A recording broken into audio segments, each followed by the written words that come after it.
À midi ou 4 heures de l'après-midi, c'est l'heure de pointe dans cette pâtisserie dijonnaise.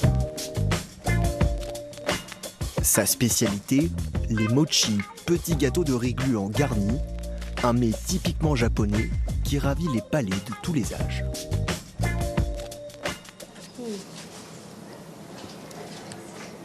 C'est très bon. C'est pas des choses qu'on a l'habitude de manger au niveau texture, donc c'est étonnant. C'est pas trop sucré au final, donc c'est agréable. C'est une pâtisserie qui est relativement légère. Un petit peu nouveau, un peu exotique. Ça égale le quotidien, ça fait du plaisir, oui. À Dijon, le commerce est un pionnier en la matière. Il a ouvert il y a 3 ans pour surfer sur une tendance de fond. On trouve de plus en plus justement de boutiques japonaises, notamment avec les librairies, les épiceries asiatiques. Et c'est vrai qu'il y a beaucoup de restaurants, mais la pâtisserie japonaise n'est pas forcément exploitée sur Dijon. Et je me suis dit pourquoi pas faire une boutique de mochi et se spécialiser vraiment dans ce produit-là. Tous les jours, la pâtisserie fabrique 300 à 500 mochi. 8 parfums sont proposés: fraises, sésame, matcha, fleurs de cerisier ou bien yuzu. Le yuzu, il ressemble beaucoup au citron jaune et à la mandarine. Et c'est un goût un peu de citron du coup, et qui a un goût assez prononcé et un goût particulier du coup typique japonais.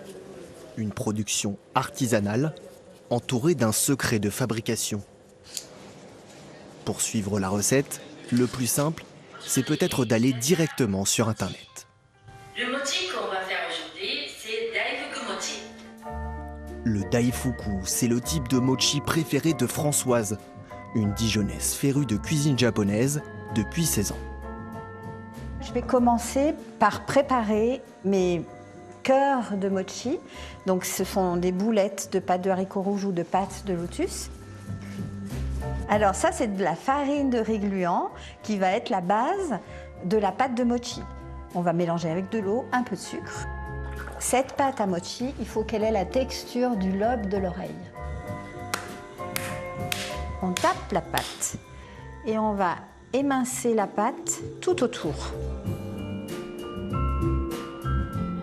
On referme le mochi et on va déposer nos mochis dans l'eau. 1 minute 30. Voilà les filles, des mochis préparés ce matin. La douceur s'apprécie d'autant plus quand elle est accompagnée d'un thé et d'un cadre pleinement apaisé. Il est vraiment très bon. En fonction des pays et des traditions, la dégustation revêt une symbolique particulièrement forte. C'est rond et du coup, pour la forme, pour les Asiatiques, ça veut dire les retrouvailles. Un rond, c'est une réunion. Du coup, ça devient une pâtisserie pour le Nouvel An au Japon. Une pâtisserie en vogue toute l'année et dont la forme varie au fil des saisons. Durant l'été, le mochi peut notamment se déguster glacé.